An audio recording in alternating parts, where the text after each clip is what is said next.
Assalamualaikum warahmatullahi wabarakatuh. Salam bahagia untuk seluruh sahabat santri Nusantara. Kembali lagi bersama saya di obrolan santri yang khususnya tetap berada di Tangkir TV.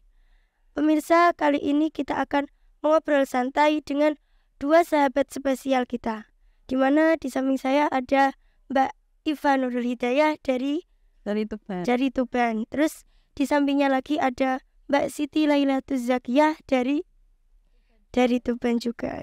Sami ya, Pak. Nah, pemirsa, mereka ini adalah santriwati Pondok Pesantren Raudhatul Tholibat yang sudah lama betah di pondok pesantren, kurang lebihnya selama belasan tahun. Lebih tepatnya berapa, Mbak? Berapa ya? Pokoknya seingat saya awal mondok di Tangkir itu tahun 2010. 2010. Berarti Mbak Ayah mondok di sini tuh 2010. Saya baru umur 2 tahun. Oh, belum sekolah TK ya? Belum. Kalau Mbak Elin di sini? Saya kesini mulai dari 2014. Kalau 2010 sampai 2024 nih kumpul kurang lebih 15 tahun. 15 tahun? 15 tahun. Mbak Elin juga kurang lebih 13 atau 12 nggih. 10. Oke. Berarti sudah sangat lama nggih, Pak, di Pondok Pesantren Raudhatul Tholibat ini. Alhamdulillah. Nggih. Lah kan ngeten nggih, Pak. Biasane niku yang lama di pondok atau yang kerasan di pondok lebih lama itu orang laki-laki. Nah ini Mbak, ini loh tiang perempuan, orang perempuan kok bisa sebetah itu. Ya kan apa ya? Mungkin karena saya pribadi merasa belum berani terjun di masyarakat secara langsung karena pengalamannya belum begitu banyak. Makanya dari sekarang masih betah di pondok, alhamdulillah. Jadi itu merupakan sebuah alasan atau sebuah motivasi yang membuat jenengan itu kerasan di pondok ngoten. Ya. Kalau Mbak Elin, alasan apa atau motivasi apa yang membuat jenengan itu kerasan di pondok? Karena ingin meneliti atau mengetahui agama serta hidup seperti yang baik untuk bekal di dunia dan akhirat nanti. Berarti untuk memperbaiki diri gitulah ya. Terus kan Mbak Ayah kali Mbak Elin iki tempondokan sudah sangat lama sekali nggih. Dan niku apakah pernah di sela-sela tahun niku terlintas sebuah pikiran seperti pikiran pengen boyong ataukah terlintas pikiran yang buat jenengan niki ingin pindah dari pondok ngoten? Pasti deh. Ya, kalau saya juga pasti, soalnya saya kan baru pertama kali mondok di sini, belum pernah pindah. Kalau Mbak Elin udah pernah, Mbak Elin ya? Alhamdulillah sudah pernah mondok. Terus itu mondoknya di mana? Di Lamongan. Terus kalau berbeda nggak kali Mbak Ayah niki belum pernah, jadi ini baru pertama kali dan sampai saat ini Pertama kali dan sampai gini. Terus kan dulu pas saya kesini kan tahun 2020 nggih. Jadi saya kesini itu tahunnya itu Mbak Ayah kali Mbak Elin niki sudah menjadi mutaharijat gitu, sudah menjadi mbak-mbak yang besar gitu. Jadi saya kan nggak ngerti perjalanan jenengan teng mriki perjalanan belajar. Nah niku bagaimana perjalanan belajar jenengan di pondok pesantren mulai dari dulu niku lulus dari apa?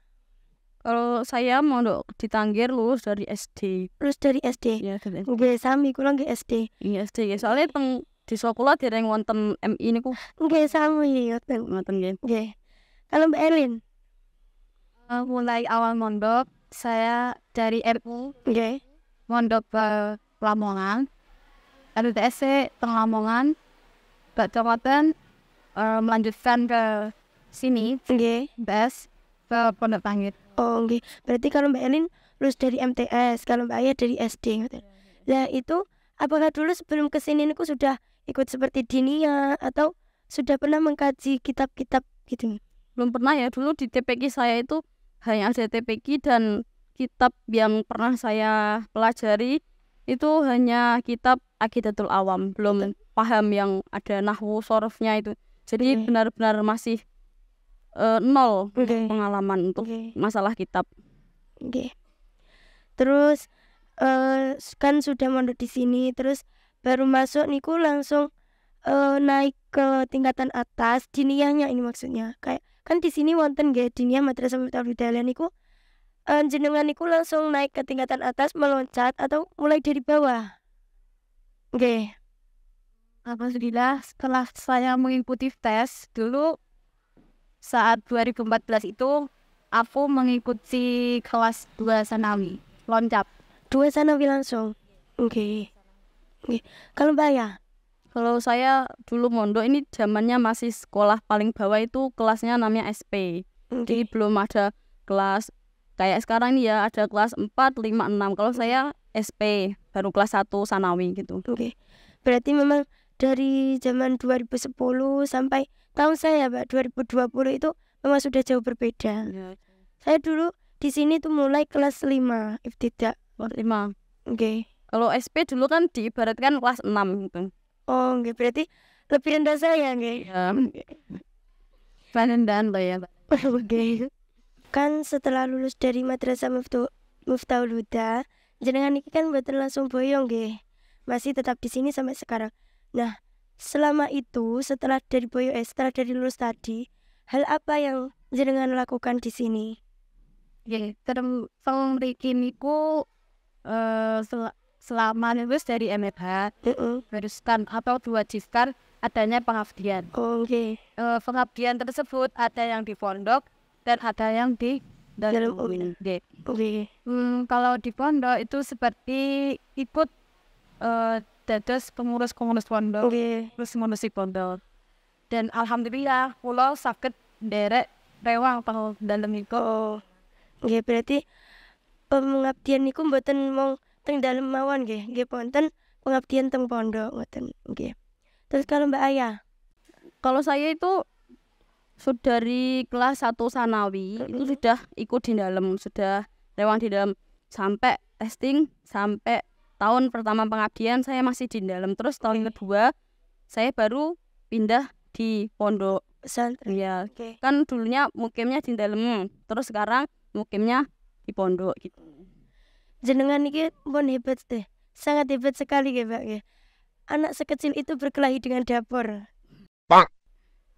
Itu karena keadaan nggih. Semua orang hebat, semua ibu-ibu, semua mbak-mbak hebat karena itu keadaan. Makanya kita harus berani menghadapi keadaan. Oh, oke. Berarti setelah dari dalam, setelah hikmah teng dalam langsung pindah teng pondok ngoten. Ya. Terus di dalam pengabdian niku kan pasti wonten nggih hal yang membuat tak enak hati ngoten. Nah niku seperti apakah hal itu atau adakah hal itu? Jadi tahun kedua pengabdian saya pindah dari dalam ke pondok. Jadi mukim di pondok untuk ya berusaha juga ikut hikmah di pondok gitu. Oke. Dan niku setelah dari berarti itu setelah lulus nggih? Iya, setelah lulus. Nah berarti pas jenengan niki sekolah, jenengan nggih nderek hikmah ngoten. Dan niku apakah sekolahnya tidak terganggu, Mbak? Kalau melihat anak-anak dalam sekarang ya, anak-anak dalam sekarang itu orangnya pintar-pintar giat-giat nih. Beda jauh kalau sama saya dulu. Soalnya saya memang asli orangnya kolot gitu ya, nakal. Jadi dulu waktu di dalam itu ya sekolah tapi tidur gitu. Padahal saya sebelum berangkat sekolah itu udah ada kesempatan tidur, sudah ada, tapi saya tidur lagi. Kalau nggak tidur ya ngobrol gitu. Itu gangguannya dari saya sendiri gitu loh. Padahal aslinya kan bisa ya, misalnya kita pengen serius sekolah tuh bisa gitu. Terus setelah itu pas udah masuk ke pondok niku apa yang jenengan rasakan? Apakah menjadi lebih baik atau menjadi lebih disiplin gitu? Jadi kesan pertama saat saya pindah dari dalam pondok itu kayak kita tuh harus Mbak Elin menyesuaikan diri lagi gitu. Harus bisa apa-apa mandiri. Kalau di dalam dulu kan nggak begitu antri ya, soalnya kan sedikit temannya. Kalau di pondok kan satu pondok kita antrinya sama mbak-mbak banyak. Berarti ikut hikmah, ikut pengabdian dalam juga ikut pengabdian pondok pesantren gitu. Ya. Dan niku Mbak juga menjadi pengurus. Oh dulu Mbak kita itu hebat banget. Boten. Jadi keamanan. Oh iya, itu saya tahu. Jadi di tahun kedua pengabdian itu Mm-mm. saat saya kembali ke pondok ya, saya harus bisa beradaptasi dengan kegiatan pondok yang full ya, termasuk Oke. full dengan kebiasaan ngantri. Soalnya di dalam dulu kan nggak begitu ngantri gitu. Jadi kita dari awal lagi itu ya Mbak Elin ya. Sama kayak Mbak Elin juga adaptasi. Dulu kan pas aku mau masuk ada melekat pengendara dalam niku tidak sakit napa-napa. Nggih. Pas napa nggih? Dereng sakit kados membedakan kan rong dalem kan nggih mboten nyapu mawon gitu. Nggih. Kan derek membantu masak. Dan niku kula lho pas pertama niku mboten saged membedakan antara ketumbar Nggih. Prico. Kan soalnya bundere itu ya. Foto-foto bundere jadi ini kan di rumah ya gak pernah Nggih. kan dereng pernah balai lah. Jadi seperti ini kok bisa belajar, bisa membedakan antara Ketumbar Ketumbar dan dengan merica.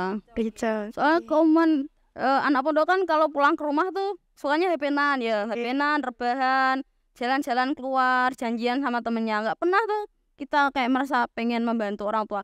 Keumumannya kayak gitu. Tapi nanti kalau balik lagi ke pondok ya kita sudah menaati lagi peraturan yang ada di pondok seperti jamaah, takror. Nah memang itulah positifnya mondok nggih. Nggih. Untuk menjadikan diri menjadi lebih baik, untuk mengajarkan kita tentang kehidupan juga, ngoten. Jadi menurut saya itu kalau setelah testing kita mengabdi itu wajib ya. Karena dengan adanya mengabdi kita lebih paham adanya penggawean, lebih bisa tanggap dengan keadaan sekitar ya Mbak Elin ya. Bisa lebih apa ya? Lebih cakap lah. mengetahui kehidupan sing bakal dilakukan. Nggih, nanti di rumah, nggih. Seperti di dalam ya biasanya kan mendadak ada tamu, terus kita harus kayak bikin apa Mbak Elin? Bikin teh, nyiapin daharan loh. Sebelumnya kita kan nggak bisa ya. Kalau di dalam sudah terbiasa seperti itu, maka kita lebih tanggap lagi dengan pekerjaan lainnya. Jadi juga mengajarkan kita untuk saling serawong, ngoten. Nggih. Nanti kan juga di masyarakat pastinya kita sebagai anak pondok kan pasti dicap, wah itulah anak pondok, ngoten nggih. Jadi Biasanya yang ditunjuk-tunjuk kan juga anak pondok gitu loh ya. nggih.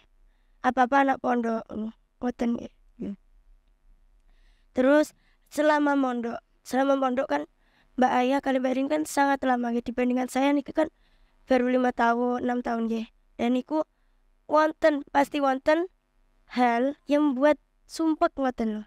Dan niku saya juga merasakan sendiri, dan niku apakah jenengan juga merasakan hal seperti itu? Nah itu pasti ya Mbak Elin. Saat pernah nih pulau merasakan itu ya. Sumpah tol. Nggih. Yang mana boten gada arso. Nggih. Nggih. Buat bangunan betul iriman. Terus tadi ini kan sungkan. Terus Nggih. sumpah terus kayak pengen nangis. Nggih. Dan niku solusinya satu. Gede tuh ya. Nggih. Wah, dia kan ada duit kok lengak-lengak kan mesti iya. Kayak Nggih. sedih ngono. Tapi pindah lo sungkan. Niku solusinya satu, Mbak Elin. Berpuasa. Nggih. Kalau dulu ya zamannya kita masih si enom kok sak sampean ngoten niku balik lagi. Zamane orang duwe kan iku isambangan iso kapanpun. Enggak Nggih. di hari terus karena kan enggak sekarang Dijadwal. jadwal. Makanya ada yang namanya sumpek masal. Soalnya wayah HP sambangan iku duwe entek kabeh. Ya, biasanya tuh hari-hari tua, ngoten lho. Nah ya. Ada sumpek masalnya. Kalau kita dulu enggak ya sumpek dewe-dewe. Jadi gak ono koncone sumpek iku. Nggih. Nah, kalau Mbak Ayah juga pernah merasakan hal seperti itu atau berbeda lagi? Ya pernah, saya pernah. Ya sama pokoknya sama kayak Mbak Elin nek wayahe gak duwe duit menengae. Kalau di rumah kan kita nggak punya uang, kita bisa minta nenek, kakek, njalo bule. Nggih. Maksudnya banyak ya kerabat-kerabat, sanding-sanding. Nah kalau di pondok masa apa njaluk koncone layu melas. Nggih. Nah, ini sisi yang membuat sumpek deh. Kalau Oke. sisi yang buat enak sekali niku napa? Sisi Ya yang uang nggih. membuat enak ya uang, terus teman yang seru, apalagi Mbak Elin, teman yang seru. Ya banyak lah. Pokoknya di pondok itu tidak bisa deskripsikan yo. Cara enake opo, terus susah opo. Soalnya yang ngono, kita kadang ku merasakan enak ambek gak enak itu secara bersamaan kadang loh nggih. Gitu Mbak ya. Apa? Kita bisa dekat dengan Ya itu. semoga kita bisa dapat ridho dari Amin. para Oke. Nah niku kan hal yang membuat enak dan tak enak hati. Sekarang coba Mbak ceritakan sedikit saja seperti pengalaman yang sangat menyenangkan atau pengalaman yang sangat menyedihkan kan. Pengalaman yang sangat menyenangkan. Oke. Nek pengalaman yang sangat menyenangkan menurut saya nek bagi santri itu umumnya jika ada temannya kan sekarang sambangan di hari ya di jadwal tidak setiap hari sambangan. Nah, pengalaman paling menyenangkan adalah ketika di saat sambangannya masih lama tiba-tiba ada teman kita yang dapat kiriman nasi atau kiriman jajan. Itu adalah pengalaman yang paling menyenangkan. Sekarang coba ceritakan sedikit saja tragedi yang paling diingat selama mondok di pondok pesantren Raudatul Tholibat ini. Bisa diceritakan Mbak Elin? kesehatan. Oke. Itu kan pernah mengantar kami ke puskesmas di Jodan. Oke. Pas saat itu lagi menunggu teman fotokopi KTA buat registrasi registrasi. Kan aku sama teman nunggunya di trotoar kan puskesmas Jojokan kan enter itu toh kayak apa sih namanya takur ngerti gak? Lah kan aku duduk temannya aku kan asalnya kan panas tiba-tiba kan enter niku sepeda motor antar saking kulon Hansen sales roti ngatasnya itu ditabrak. Nah pas niku sing kecelakaan ini kan dibetok kali becak kan berdua to bukane yang mikul dikit makan tentara kuat teman niku tak kolok kados sebagai step apa nih Mbak koi panas terus Step Nggih, woy. Shock ngoten niku nggih. gulung tangane won kakus dandet kula ngaten jauh iki kula prempor tolong jangan ngonten Pak panani kula ngonten oh kenapa iki ndak apa kan ngoten kula ngoten terus panik asale panas terus ngali tiang kecelakaan wow kok langsung ngeten kan lemah nih Mbak lemah lemah sampai ya kalau melas tang mbak ini kok terus kalian bapak-bapak depan IGD terus bantu ngotot kalau pas mepet kok ternyata sing kecelakaan pun pengriku jadi satu kamar betul. kalau melengak tong geng wah kok hebat ngotot kelas pun redek terus kan kancane kula kan tasih fotokopi terus pun didi terus pulau sanjang terus pulau kalih niki Yukas sajian sayur Nggih. bareng es soalnya kan pulau pun sih gudeg banget niku Allah niku pengalaman sing pernah pulau jumpai Nggih. Kalau tidak di pondok mungkin tidak tahu nggih Pak nggih. Dan niku nggih seandainya seumpama kalau kita tidak anak pondok tidak pernah merasakan hal seperti itu dan kita tidak akan pernah yang namanya meminta tolong gitu loh. Kan itu keadaan kita sendirian, tidak punya siapa-siapa. Kalau di rumah kan masih ada orang tua yang bisa diminta tolongi. Sedangkan di situ kita sendirian, Mbak Elin itu sendirian. Nah, Masih usia belia. Oke. Nah, pemirsa, dari cerita Mbak Elin itu mengajarkan bahwasanya menjadi anak pondok itu mengajarkan kita untuk menjadi seorang pemuda atau seorang pemudi yang memiliki jiwa pemberani, memiliki jiwa pemberani. Tadi kayak keadaan darurat, ya langsung minta tolong seseorang. Nah itu kalau bukan karena dorongan jiwa yang berani, tidak mungkin seperti itu. Nggih, pasti diam saja ngoten nggih. Enggak akan berani minta tolong nggih. Mungkin kalau diam saja temannya mau sekarat. Nggih. Pun wonten-wonten. Terus kalau Mbak Ayah, Kalau saya itu pengalaman buruknya saya lupakan ya, soalnya nggak suka yang buruk-buruk. Jadi ada satu pengalaman dulu waktu pertama kali saya mondok itu liburan. Waktu liburan mondoknya kan pas bulan Rajab, jadi ada libur akhir tahun ya. Saya itu nggak tahu kalau waktu liburan kita yang kita bawa pulang hanya baju beberapa, udah bawa pulang. Kalau saya nggak, dulu zaman pertama kali pulang saya bawa selimut, saya bawa pulang, seragam, semua seragam MTS, seragam dinia saya bawa pulang, buku pun saya bawa pulang, sepatu, handuk, alat mandi, semuanya saya bawa pulang. Itu pengalaman yang tidak bisa saya lupakan, soalnya saya dijemput Pak saya nggih. pakai ontel ya, soalnya kan saya punya saudara deket sama pondok, jadi transit dulu di rumah Pak saya. Itu pakai ontel, terus saya bawa tas, bawa kresek, bawa kardus gini, kayak orang minggat. Nggih.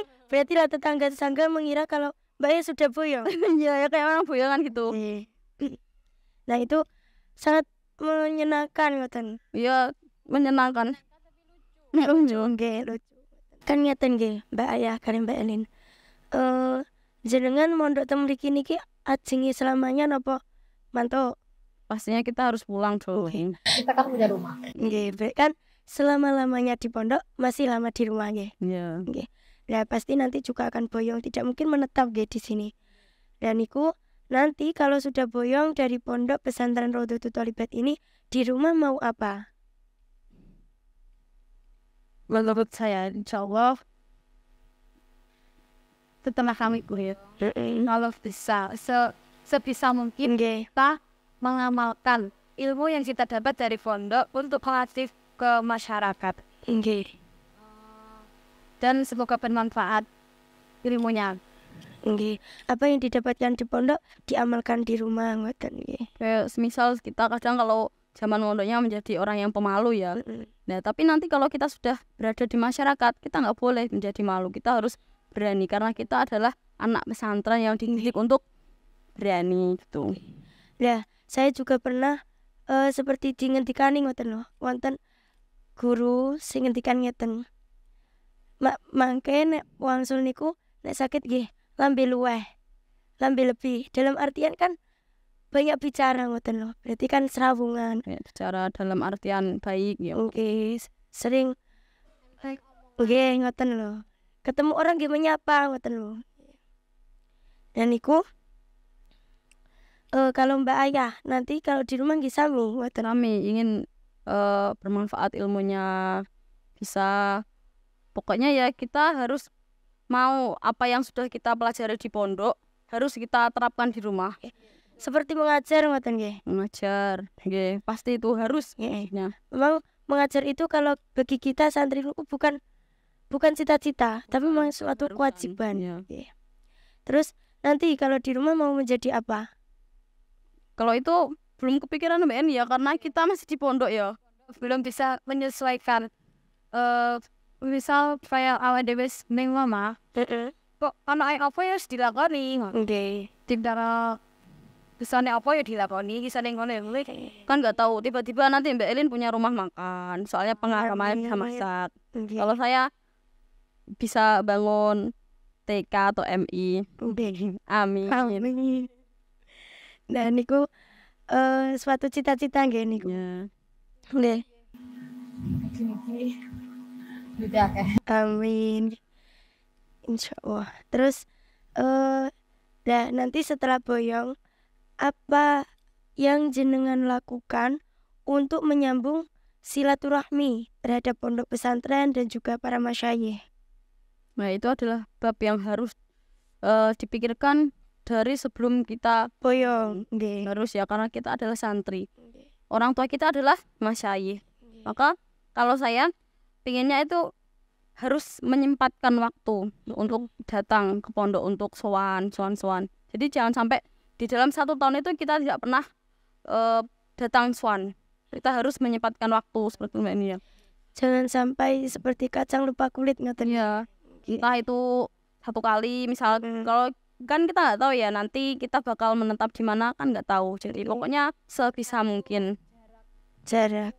ya, Oke. sebisa mungkin harus sowan. Memang benar sekarang kan kita berada di bumi yang sama ya Pak, di Tuban, dan kan kita juga tidak tahu nanti kedepannya kita akan menjadi orang mana, menjadi menetap di mana ngoten nggih. Mbak ya, badhe teng Rumah Minang.